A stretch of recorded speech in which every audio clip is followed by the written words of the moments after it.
So my name is Arshi Adil, and I work as a specialist on digital financial services at MicroSave Consulting. I also lead MicroSave's strategic practice group on consumer protection and engagement on responsible finance. MicroSave Consulting is a boutique consulting firm that has, for 25 years, pushed the world towards meaningful financial, economic, and social inclusion, with 11 offices across the globe and over 200 staff of different nationalities and varied expertise. MSC is working in over 68 developing countries. We partner with public and private participants in financial services, enterprise business, agriculture, and health ecosystems. MSC is proud to host a session on integrating responsible AI for accelerating inclusive finance in the 9th year of Financial Inclusion Week, hosted by Center for Financial Inclusion. Financial Inclusion Week is an annual gathering of global community working to advance finance and exchange ideas, research, and perspectives from around the world. Wishing all the best to CFI for a wonderful FIW 2023. Our today's session is very much aligned to the FIW theme for this year. Is inclusive finance ready for accelerating the pace of change? We will explore how technology and artificial intelligence are expanding inclusive finance. We will learn from our experts about the risk of technology and what will be required to use it responsibly to build consumer trust and inclusivity. Let me welcome our star panel for today's discussion. We have with us Melissa Coite, the founder and CEO of FinReg Lab, a financial services research organization that examines how technology and data can help achieve public policy aspirations, address regulatory requirements, and lead to a more efficient and inclusive financial marketplace. Prior to establishing FinReg Lab, Melissa served as the U.S. Treasury Department's Deputy Assistant Secretary for Consumer Policy, where she developed and executed the Treasury Department's consumer policies. Melissa helped to build the first government-offered pre-retirement savings product called Myra, and she established the $5 million Innovation Fund to support research and strategies to improve consumers' financial health and their access to safe and affordable financial products and services. Thank you very much for joining us, Melissa. Thank you very much. Our second expert, Mr. Tanuj Bhojwani, is the head of People Plus AI and a founding and current board member of the Digital Public Goods Alliance. As a former fellow at iSpirit Foundation, Tanuj worked on a range of policy issues related to digital identity, payments, data protection, and drones, with the goal of achieving a digital India. And most recently, Tanuj has co-authored a book with Nandan Nilekani called The Art of Bitfulness, a compendium of strategies that help readers develop a healthier relationship with technology. We are very privileged to have you with us today. Thank you, Tanuj. Thank you for joining us.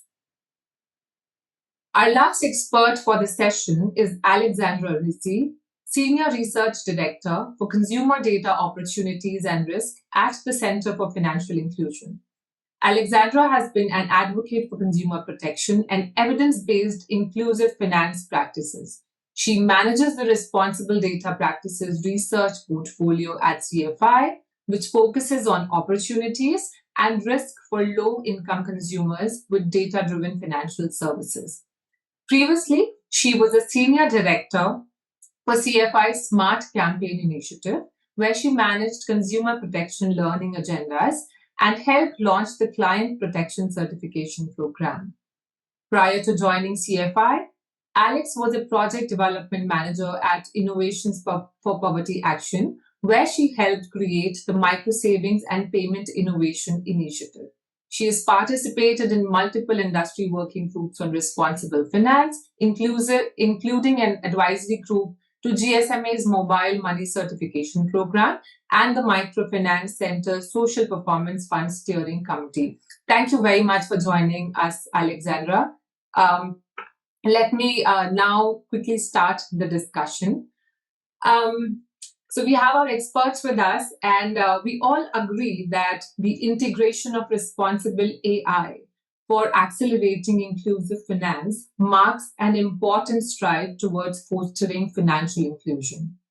However, as we embrace the transformative power of artificial intelligence and technology in the financial landscape, it also becomes imperative to ensure ethical and responsible deployment. By leveraging AI responsibly, we not only embrace the efficiency of financial services, but also mitigate potential risk and biases.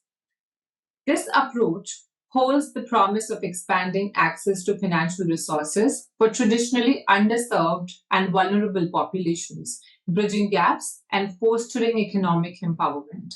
We all have to ensure that technological innovations and policies that are being designed now are being designed for the collective good. Let me now ask our first expert, Melissa, about the role of responsible AI for accelerating inclusive finance. Melissa, how do you think AI can be used responsibly to build consumer trust to accelerate inclusive finance? Thank you. Thanks for having me, and it really is a pleasure to be a part of this conversation. FinReg Lab, my organization, has been looking at machine learning as a form of artificial intelligence since 2019.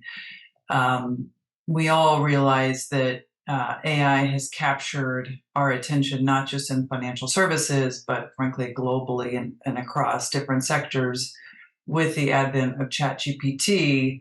But I think as we're thinking about financial services, it's important to reflect on the fact that the financial sector has been using different types of more advanced statistical analyses, including forms of AI, specifically machine learning algorithms, but also more automated approaches for evaluating data and doing a variety of risk assessments. I just think to start recognizing there is many types of artificial intelligence. There is a lot of enthusiasm for what newer forms, large language models, and other types may present. At the same time, the financial industry really has been deploying more sophisticated analytics for decades. We wanted to, as an organization that's focused on financial inclusion and base questions around how both data and newer types of data, more nuanced data insights, but also more complex analytics, including machine learning as a form of AI.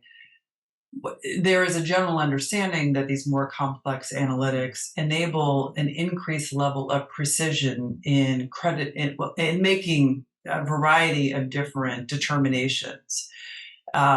Credit is, we all realize, a really high opportunity, but also high risk form of financial services that has real implications, not just for meeting near-term needs of small businesses or consumers, but also longer-term wealth building opportunity. It's really an essential step. And so we've looked closely and empirically examined the use of machine learning in credit underwriting, both in its own right to understand how machine learning as a form of AI may or may not result in the ability to find what we term in the US fair model outcomes, but also to interrogate what are really essential questions that get to your point about responsible as well as inclusive, which are the extent to which some of these more complex models can actually be understood in terms of what they are optimized for, how those models are interrogating the data, slicing and dicing the data to ultimately generate outcomes. And the work we did, I'll just put it on the table and hopefully we'll have time to talk about it together. We evaluated a range of post hoc explainability techniques on a number of different algorithms, including a logit regression to an XGBoost to a neural net. And there the punchline is we found that some of these techniques actually were able to generate credible explanations or approximations is technically what they are of how those models were deriving their outcomes. There's a lot of information in our reports that explain how we went about undertaking this interrogation, but that is a really important factor in terms of responsible AI use in a high-risk use case like credit. And it is something we think may have real applicability in other use cases in financial services, but also, frankly, helping to set expectations when we're using more complex analytics in high-risk use cases, even outside of the financial services sector. The second thing that I want to mention, just to kick us off, we also wanted to interrogate not just this question around explainability, but also this question around, can machine learning approaches and more automated techniques for finding models that ultimately generate fair outcomes between populations, demographic differences, can these more sophisticated techniques actually find models that generate these fair outcomes? And the answer we found is yes, as compared to the more traditional models that are used for credit risk assessment. These machine learning approaches and more automated techniques were able to find and say yes to populations who otherwise would have been turned down without giving up significant accuracy in terms of prediction. And so if you think about the potential there, large institutions, global institutions who are sophisticated in terms of their data selection, their data understanding, their model choice, and also how they're going about ensuring how to, which post hoc techniques to apply, we could have real lift in terms of really sort of prudently extending credit to people who are deserving and who would be able to pay the credit with some of these more sophisticated techniques. So that's, we think, really exciting. There's a lot, though, in terms of, where expectations on doing this responsibly, where they get set. Is it at the industry level? Is it at the policy or the regulator level? I will just say we've done a lot of work in the US to date. We do have laws in place that really are dictating that lenders make sure that they can generate explanations and that they are interrogating for finding fair outcomes. And so we think that has helped a lot in terms of really making sure that the financial services industry, if they're deploying these more complex AI techniques, are doing it responsibly. Thank you. Thank you, Melissa, for helping us understand how automated techniques generate fair outcomes vis-a-vis the traditional approaches that have been used. I'll come back to you, but Alex has done something very similar. Alex, I was reading a recent report on equitable AI, and I understand that there are certain risks and biases that you have mentioned about. So can we know more from you? How do you think some of the risk and biases that come with the deployment of AI in financial services can be mitigated? Sure, and thanks so much for the invite. Yeah, just to echo what Melissa said at the outset, I think generative AI has gotten so much hype this year, so much in the zeitgeist, but the use of AI and advanced analytics techniques has been around in financial services for a while, from lead generation to KYC to underwriting, claims processing, customer service, all these different use cases. But I think what's very exciting in the inclusive finance space, a lot of these advanced analytics are converging with unprecedented amounts of consumer data in emerging markets, largely derived from mobile phones. And COVID really put that trend on steroids. And so, of course, want to acknowledge at the outset the really exciting opportunities that are there. At the same time, issues of bias, exclusion in AI and AI-driven systems have cropped up. From CFI's perspective, we understand that bias is nothing new in financial services, and there's even research to demonstrate that automated systems can overcome some of the entrenched biases that humans have when they're the main decision maker. But when you think about the scale that these systems are operating at in terms of the numbers of consumers they can reach and impact, kind of the harm or potential risks of an exclusionary AI system really dwarfs the impact that, let's say, a biased loan officer might have. And so from CFI's perspective, we've wanted to understand better some of the risks of these systems, what they bring in terms of often unintentionally excluding individuals or miscategorizing or misunderstanding their economic activity or economic potential in systematic ways, which really runs counter to, I think, all of the goals we have in inclusive finance. And part of our objective in this work is also to bring more accountability and transparency to these systems. And that's why you mentioned, Archie, that we came out with a recent publication that was aimed at impact investors. And in our work, in our experience, impact investors have huge influence over the practices of fintechs and digital financial service providers. And they also, from our conversations with them, were looking for ways to engage on this topic in terms of kind of sifting through a somewhat technical area of data science, machine learning, and how to engage with prospective companies and existing portfolio companies in terms of ensuring that they were doing everything that they could to mitigate against bias and exclusion.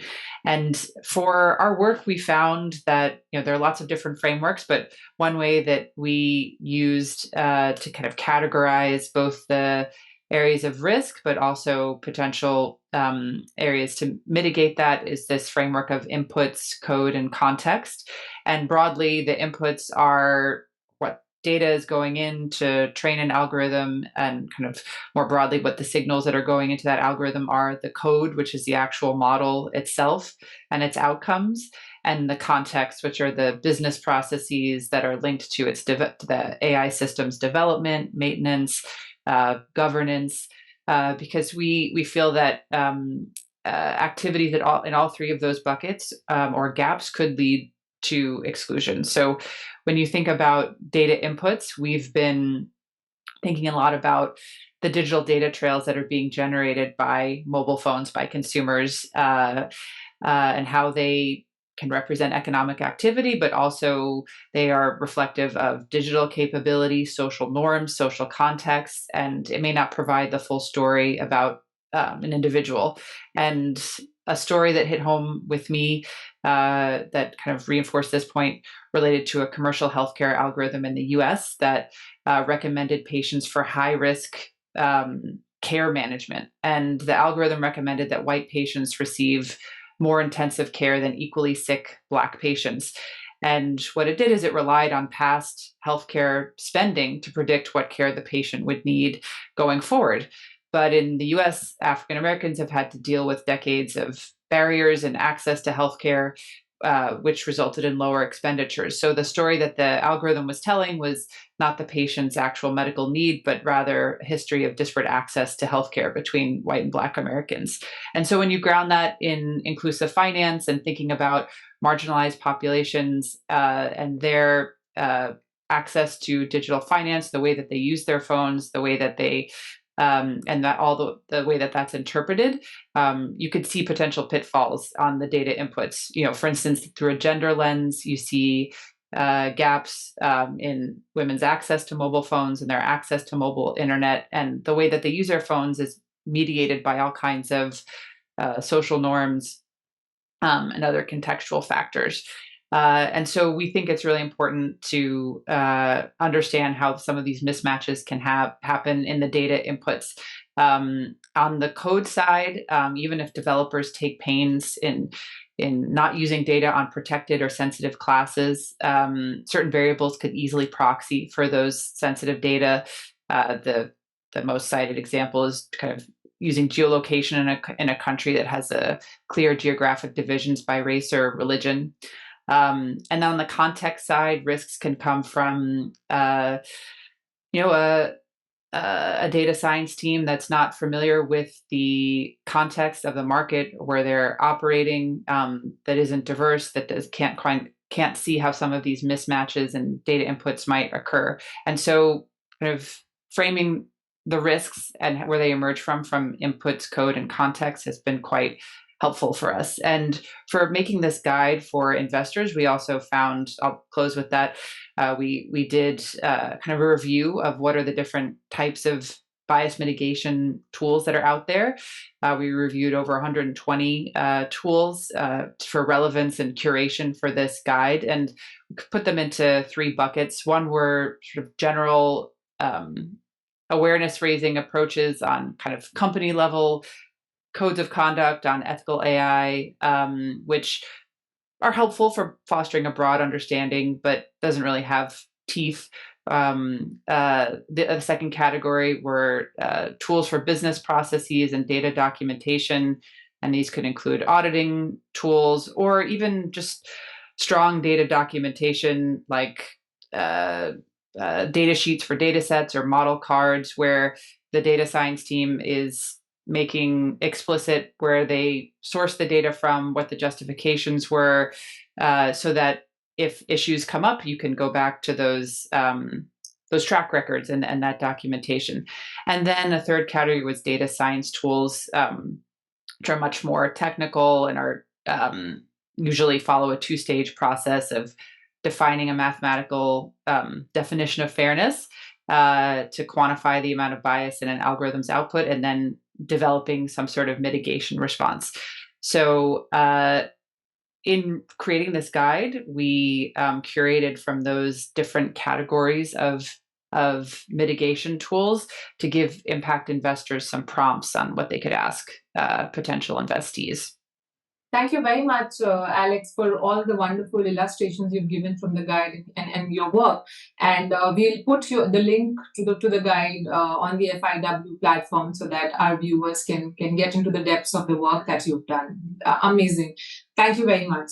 So based on what Melissa said and what you said, we now understand how technology and AI should be integrated responsibly, and how can financial institutions do self-assessments, look at some of the tools to understand where they are in terms of mitigating risk, identifying the risk and biases.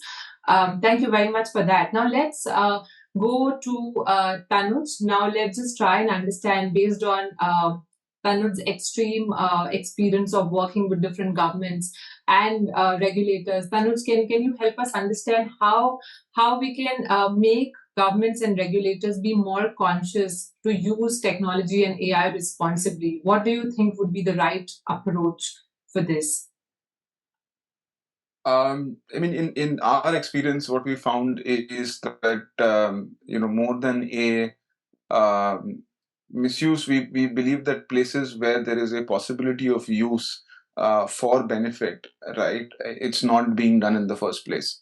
We sincerely believe that access, one of the cool things about the new class of generative AI technologies is that they can essentially translate, right, between different languages, of course, but also between different contexts very, very well. This means that a lot of information asymmetry that happens because these schemes or financial products, whether they're government, public delivered or privately delivered, tend to have a lot of information that is hard for someone to access and understand and to make a fully informed decision. But with these new class of AI technologies, we believe that they can actually interact with, say, the classic example would be something like a chatbot. But in India, we've already seen this thing called Jugalbandi. I don't know if that is come across your attention, where all the government welfare schemes that somebody could be eligible for were put on a chatbot or delivered over voice, so that you can just ask a question saying, hey, I'm a 30-year-old farmer in this area, what financial schemes am I eligible for, right? And the chatbot can help you get those answers. So while I spoke a lot about, when it comes to AI and decision making, there's a lot that can go wrong. And that's something that every company, government or private, should look at very carefully. But I think the white space is really in seeing where new class of AI can be used to solve age-old problems of access, information asymmetry, etc. We believe that one big drive in financial inclusion has been the use of agents, right, whether banking correspondents or otherwise, because to bridge that same gaps. Today, we see the ability for those agents to be sort of AI led. And while there are still possible potential harms and risks that come across from an agent like this, but at the very base level, you can be sure that the AI is programmed and to be incentivized to actually serve the user rather than being someone who's in a in third party way or is trying to maximize their commissions, etc. So we do see that there is also, while I agree with everything that was said before. Um, I do think the more exciting and question of our times is, where can AI be used to replace things that are already broken, right? I guess there are new challenges and new risks with AI, but where can AI be used responsibly, if you may put it that way, to actually replace a system that we know, human system that often fails, right? Which is what I was saying, that even human loan officers do tend to have bias, etc. So one is decision making, but I think there's a whole lot of other services around around the delivery of financial products that can be offloaded to AI now, and also complex sort of transactions, complex sort of context specific questions. Like somebody can say, "Hey, I am I am earning so much, I have so much in savings, but I expect that there is a wedding in the family, or I expect there's some medical, or there's been a medical emergency. What's the best way for me to go about, handling these expenses?" Because a lot of times the bad financial decisions also happen from a lack of bad advice, right? So that advice itself can now start to come from AI. So I do see that responsible use of AI also means these tools are unlikely to be made, or individuals are unlikely to be able to access these tools and start using them day to day. It is going to be on these financial institutions or other bodies to extend these tools to the people so that they can then make the most of it. But then doing so may sometimes be at odds with the business models as they exist today of these companies, right? So that's another dimension of being responsible and deploying AI that I think that we need to think about, right? Is there a similar to India's digital public infrastructure approach? Is there an approach where we can have some of this and AI made available to the public, right? Like what's the best financial decision for me? Could be a bot that could be made available to a bunch of people by, in not-for-profit or in some other way, so that at least financial advice, you can be sure, is responsible financial advice is delivered to everybody cheaply, etc. So, in our experience, I think it's good to, while we should all be careful about risks and harms, it's also good to sort of start asking the questions about what existing risks and harms can we replace if we were to automate some of these systems. And I think that also provides a lot of answers for us to look into. Thank you very much, Tanuj, and thank you for giving us wonderful example of Jugalbandi, which is being promoted by the government of India, and which is a good demonstration of technology being used responsibly for the collective common good. I would like to just ask Melissa and Alexandra for any other similar examples that they have that they would like to talk about where technology is being used responsibly to deliver financial services. I'll just add, I mean, I think one of the, and just completely I agree with a lot of what Tanuj said as well.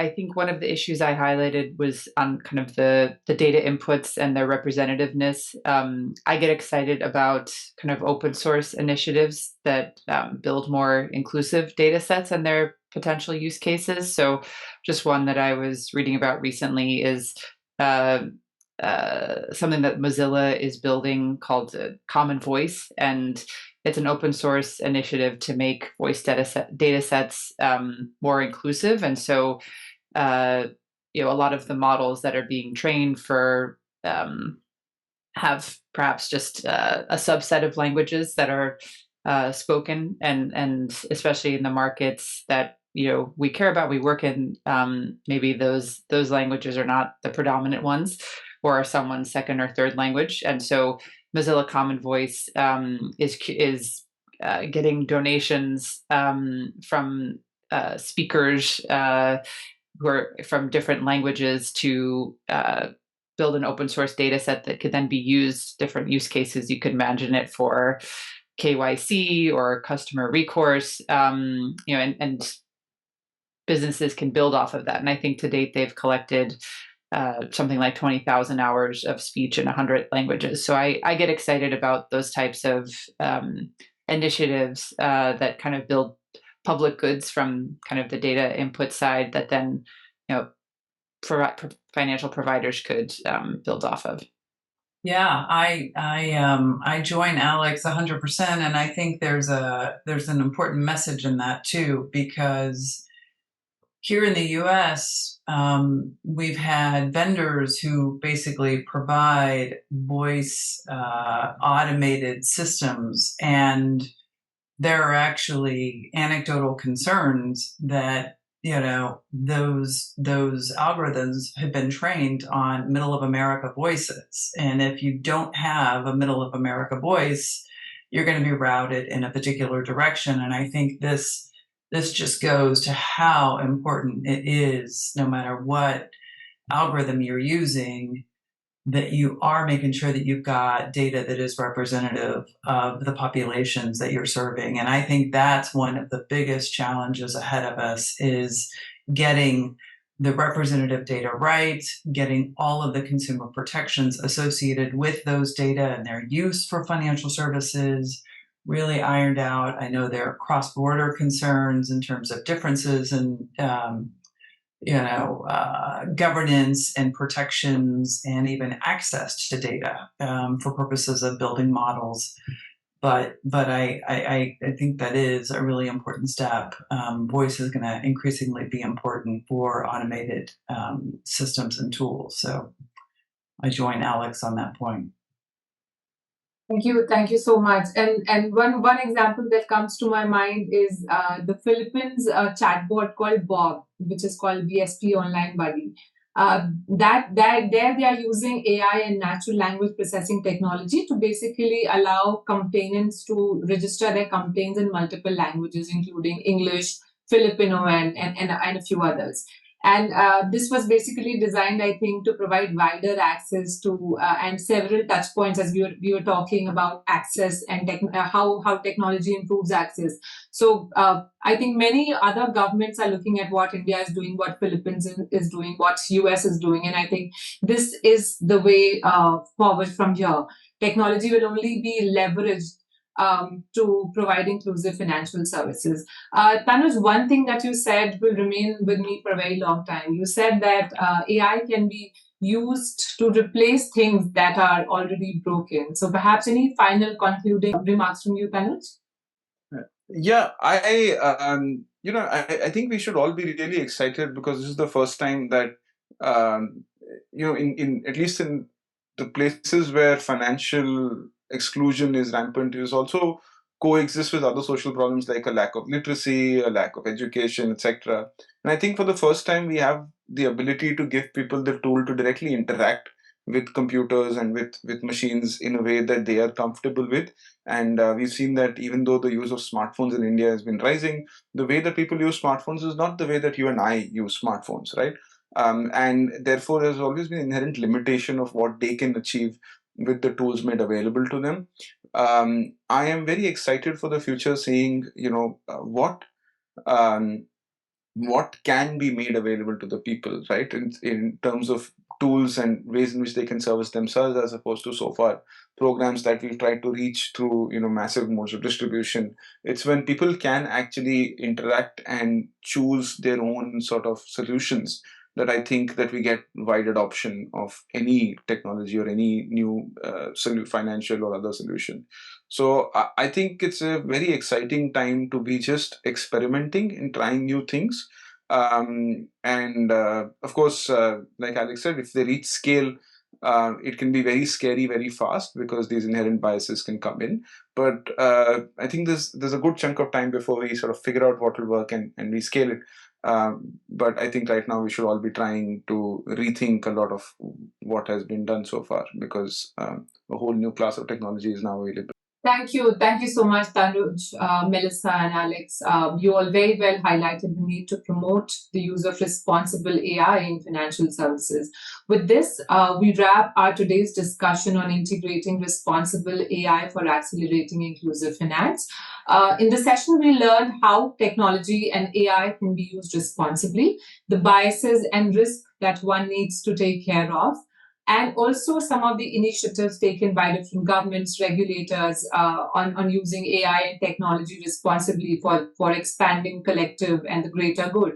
As we navigate the realms of in artificial intelligence from here on, it becomes evident that responsible implementation is not just a preference. I feel it's a necessity.